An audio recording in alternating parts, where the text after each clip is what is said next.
Steintorsson. Skjuts upp av publiken. Rojas ut med den till Blomberg som sköt nyss. Den här gången spelar han och då har vi 2-0 till Halmstad.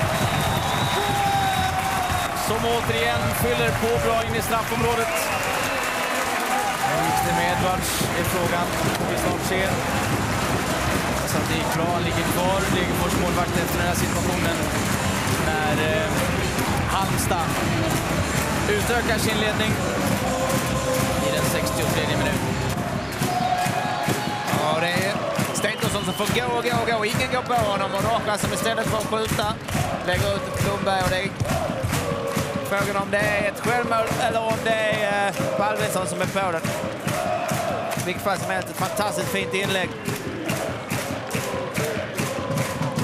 Undrar om det inte är